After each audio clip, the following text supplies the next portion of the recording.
श्रोता प्रेमियों, मैं राम सागर शास्त्री आप लोगों के समक्ष रखने जा रहा हूं शिव पुराण महात्म्य। देखिए, नैमिषारण्य के विषय में पुराणों में कहा गया है कि एक बार जब द्वापर का अंत हो गया और कलयुग आने वाला था, उस समय सौन का आदि 88,000 ऋषिवृंद कलयुग के भय से भयभीत होकर ब्रह्मा जी के पास पहुंचे और बोले, ब्रह्मदेव, अब हम लोगों को कोई ऐसा स्थान बताओ जहां कलयुग का प्रवेश न हो। ब्रह्मा जी ने अपने मन के द्वारा एक चक्र उत्पन्न किया और कहा, अब इस चक्र के संरक्षण में रहो। मैं चक्र फेंक रहा हूं, सभी लोग इसके पीछे पीछे जाओ। जहां यह चक्र जाकर गिरे वही स्थान तुम्हारे लिए श्रेष्ठ है। ब्रह्मा जी ने उस चक्र को फेंक दिया। समस्त ऋषिवृंद उसके पीछे पीछे दौड़े। वह चक्र नैमिष क्षेत्र में जाकर गिरा। वहीं उस चक्र की नैमिषीर्ण हुई, इसीलिए उस स्थान का नाम नैमिषारण्य पड़ गया। जहां पर चक्र गिरा था वहां चक्र कुंड का निर्माण हो गया। चक्र तीर्थ में स्नान करने से मनुष्यों के समस्त पाप नष्ट हो जाते हैं। इस प्रकार नैमिषारण्य एक प्राचीन तपोभूमि है। ब्रह्मा ने ऋषियों से कहा था कि जब तक सतयुग न आए तब तक तुम उसी क्षेत्र में रहकर तपस्या करो। अतः सौनकादि ऋषियों ने इसी नैमिषारण्य में आकर तपस्या की थी। बड़े बड़े संत और सिद्ध पुरुष नैमिषारण्य में आकर तपस्या करते रहे। नैमिषारण्य में ही सूत जी ने सौनकादि ऋषियों को पुराणों की कथाएं सुनाई थी। इसीलिए किसी कवि ने नैमिषारण्य के ऊपर एक सुंदर दोहा लिखा है कि तपो भूमि तारन तरन संत सृजन सुखधाम, तीर्थ नैमिषारण्य को मेरा कोटि प्रणाम। अर्थात जो तपोभूमि संतों का सृजन करने वाली उद्धारक और सुख प्रदायक है, ऐसे नैमिषारण्य तीर्थ को मैं करोड़ों बार प्रणाम करता हूं। देखिए, शिव पुराण कलयुग में मनुष्यों के हित का साधन है। पुराणों में इसका चौथा स्थान माना जाता है। पहले शिव पुराण में 100 करोड़ श्लोक थे। द्वापर में 4 लाख श्लोक रह गए, परंतु अब इसमें 24,000 श्लोक और 7 संहिताएं हैं। शिव पुराण श्रवण करने के लिए शिव मंदिर, तीर्थ स्थान, वन या बाग बगीचा शुभ माना गया है। घर पर भी इसका आयोजन किया जा सकता है। शिव पुराण की कथा व्यास जी ने सनत कुमार को सुनाई थी। उसी कथा का आयोजन प्रयाग में हुआ, जहां सूत जी ने सौनकादिक ऋषियों को शिव पुराण की कथा सुनाई थी। जो मनुष्य पापी, दुराचारी, खल, कामी और क्रोधी हैं, वे भी इस पुराण को श्रवण करके शुद्ध हो जाते हैं। उदाहरण के लिए इस पर एक इतिहास प्रसिद्ध है। पहले किरातों के नगर में एक धर्म भ्रष्ट ब्राह्मण देवराज रहता था, जो लूट मार करके धन लाता था और उसे अधर्म में खर्च कर देता था। देवराज शराबी और वैश्यगामी था कि लूट मार के धन लैया बई और वैश्या के घर मौज मनावई। इस प्रकार काफी समय व्यतीत हो गया। एक दिन की बात है, देवराज प्रतिष्ठानपुर नगर अर्थात झूसी प्रयाग में पहुंच गया। वहां उसने एक शिवालय देखा कि एक बार झूसी माह गयऊ और कहां शिवालय देखत भयऊ। शिवालय में बहुत से साधु संत मौजूद थे। देवराज उसी शिवालय में जाकर ठहर गया कि ताह बहु संतन को समुदायी और ठहरो तहां विप्रभु जाई। अचानक उसे तीव्र बुखार आ गया। अब तो उसके दर्द से देवराज बेचैन हो गया कि ज्वर पीड़ा ने ताहि सतावा और बैठत उठत चैन नहीं पावा। वहीं शिवालय में एक ब्राह्मण शिव पुराण की कथा सुना रहा था। देवराज उस कथा को ध्यान से सुनने लगा। धीरे धीरे ज्वर से पीड़ित होने के कारण 1 मास के पश्चात उसकी मृत्यु हो गई। यम के दूत पास में बांधकर उसे यमपुरी ले गए कि 1 मास जर पीड़ा रहू मरी के विप्र यमपुरी गयऊ। यमपुरी में यमदूत उसे यातनाएं देने लगे। भगवान शंकर ने तत्काल अपने पार्षदों से कहा, जाओ देवराज को यमदूतों से छुड़ाकर विमान में बैठाकर कैलाश पर्वत पर ले आओ। अब तो शिव के पार्षद अद्भुत विमान में बैठकर यमपुरी पहुंचे। उन्होंने यमदूतों को मार पीट कर भगा दिया और देवराज को छुड़ा लिया। शिव पार्षद यमपुरी सिधाए मारी पीट सो विप्र छुड़ाए। उन्होंने देवराज को विमान पर बैठाया और कैलाश पर्वत पर ले जाने की तैयारी कर दी। अब तो यमपुरी में कोलाहल मच गया।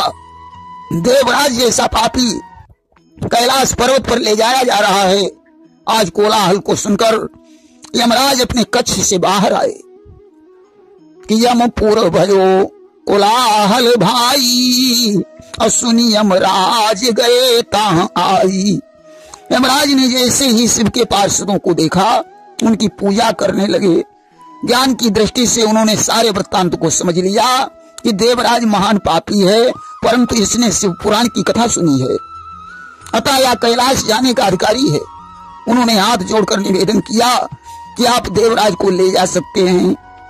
पार्षदों ने विमान चलाया और कुछ ही देर में कैलाश पर्वत पर आ गए कि पार्षद दियो विमान चलाई अपनी शिवलोक पहुंचे आई। उन्होंने देवराज को शंकर जी के सानिध्य में कर दिया। देवराज कैलाश पर्वत पर रहने लगा। वहीं शिव पुराण के महात्म्य में एक दूसरा इतिहास भी आता है कि समुद्र के निकटवर्ती प्रदेश में एक वास्कल नामक गांव था, जहां धर्म विमुख ब्राह्मण निवास करते थे। वास्कल गांव सिंधु के तीरा और धर्म विमुखता विप्र शरीरा।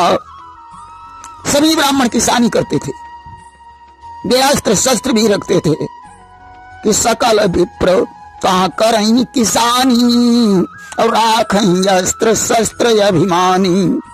जहां रहने वाले लोग पशुवत बुद्धि रखने वाले थे, व्यवसायी और खल थे।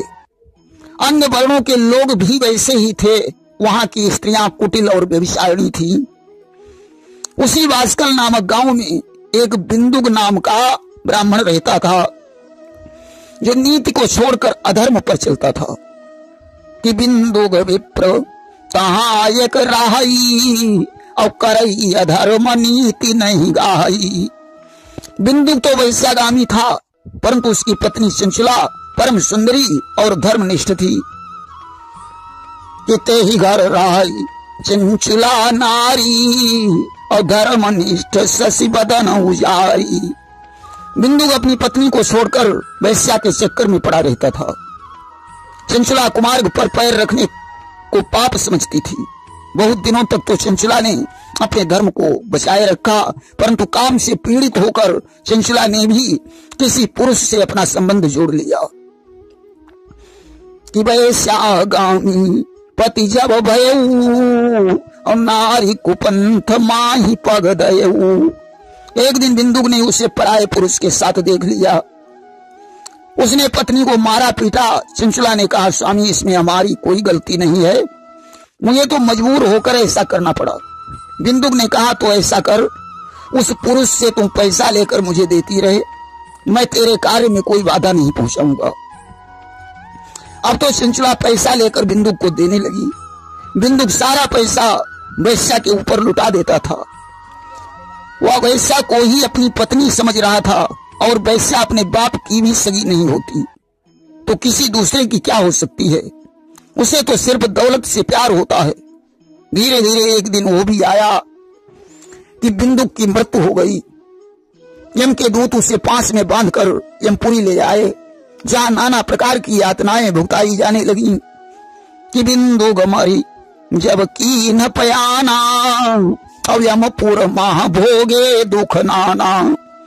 देखिए, जो पुरुष पराई स्त्री से प्रेम करता है उसे लोहे के गर्म खंभों से बिठाया जाता है और यमदूत उससे कहते हैं कि यही तुम्हारी वो नारी है जिससे तुम प्रेम करते रहे। कि कात चीनी लेवो सोई नारी और जाते करत रहे रति भारी।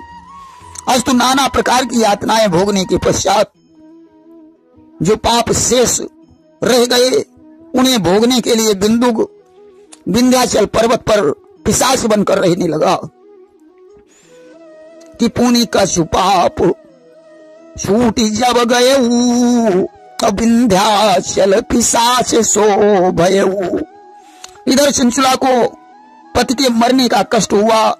वह बहुत समय तक अपने पुत्रों के साथ रहती रही। एक दिन उसने बंधु बांधवों के साथ तीर्थ यात्रा करने का विचार किया।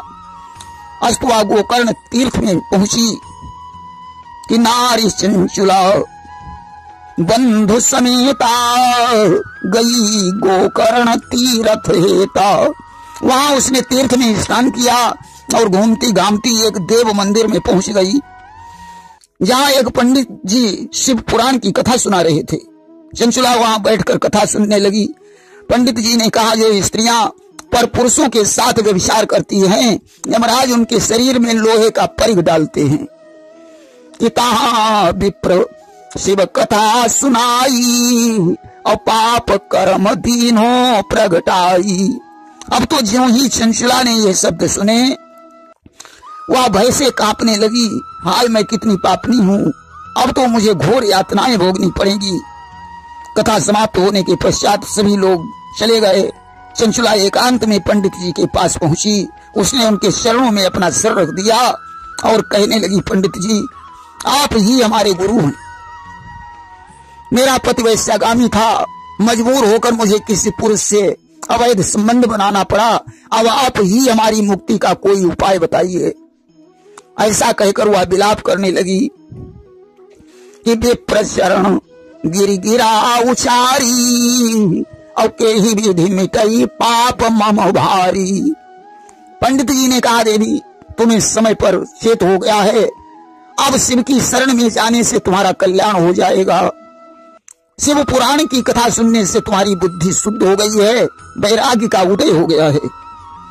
जो पश्चाताप करता है वास्तव में वो पापों का प्रायश्चित करता है। जो कुकर्म के लिए पश्चाताप नहीं करता उसकी उत्तम गति नहीं होती। शिव पुराण सुनने से चित्त शुद्ध हो जाता है। चित्त में शिव पार्वती निवास करते हैं, इसलिए तुम विषयों से मन को हटाकर शिव की कथा सुनो, तुम्हारा मोक्ष हो जाएगा। इतना कहकर पंडित जी शिव के ध्यान में मग्न हो गए। चंचला के नेत्रों से प्रेमाश्रु बहने लगे तो आप पंडित जी के चरणों में गिर गई। उसने कहा, आप धन्य हैं जो आपने मुझे ज्ञान प्रदान किया।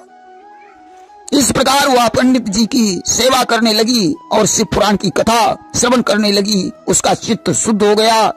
समय पूरा होने पर बिना कष्ट के उसका शरीर छूट गया। देखिए, मृत्यु काल के समय 1000 बीछियों के डंक मारने के बराबर पीड़ा होती है। जो भगवान का भक्त होता है उसके प्राण सुख से, और जो पापी होता है उसके प्राण दुख से छूटते हैं। जिनके प्राण ब्रह्मांड फोड़ कर निकलते हैं वे आवागमन से रहित हो जाते हैं। लिंग और गुदा से प्राणों का निकलना अशुभ माना गया है।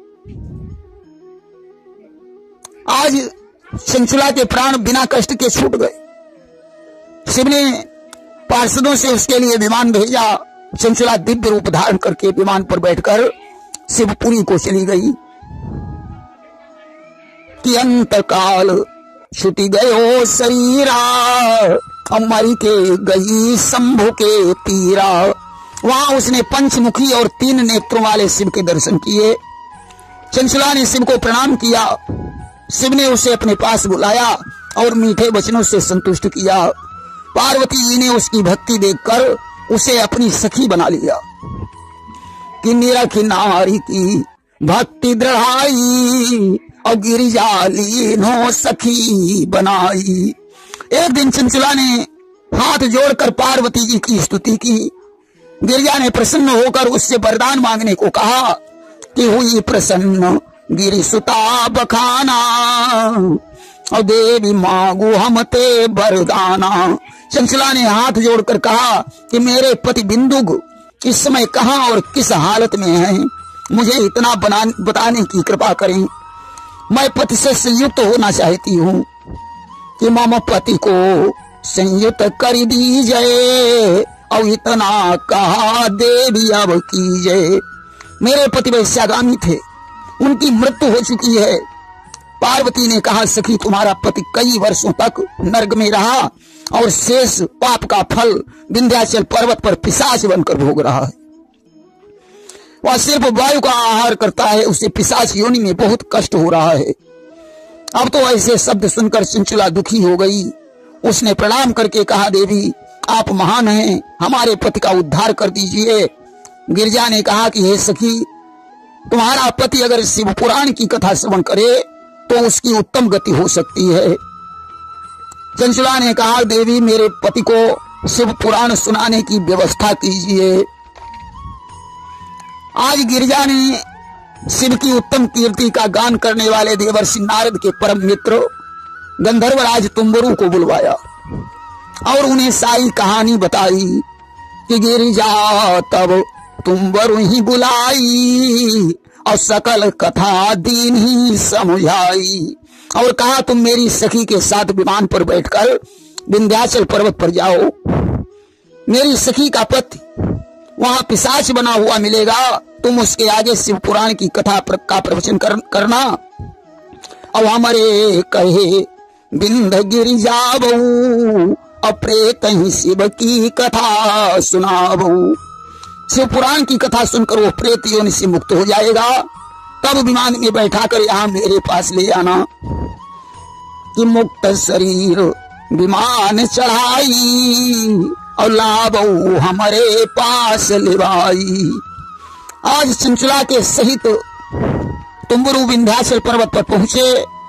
वहां उन्होंने भयानक पिशाच को देखा जो कहीं हंसता था और कहीं रोता था, कभी वह कूदने लगता था।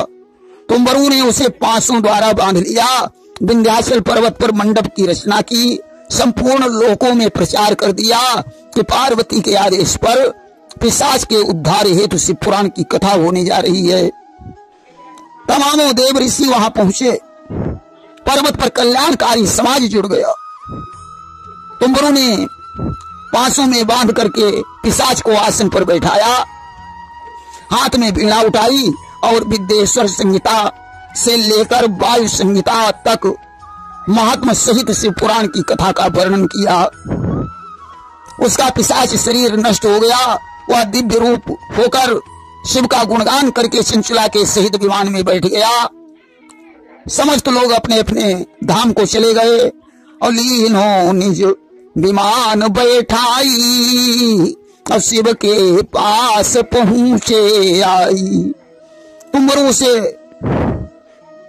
शिवधाम में ले आए। पार्वती जी ने उसका स्वागत सत्कार किया। भगवान शंकर ने उसे अपना पार्षद बना लिया। आज तो पति पत्नी दोनों कैलाश पर्वत पर निवास करने लगे। प्रेम से बोलिए शंकर भगवान की जय।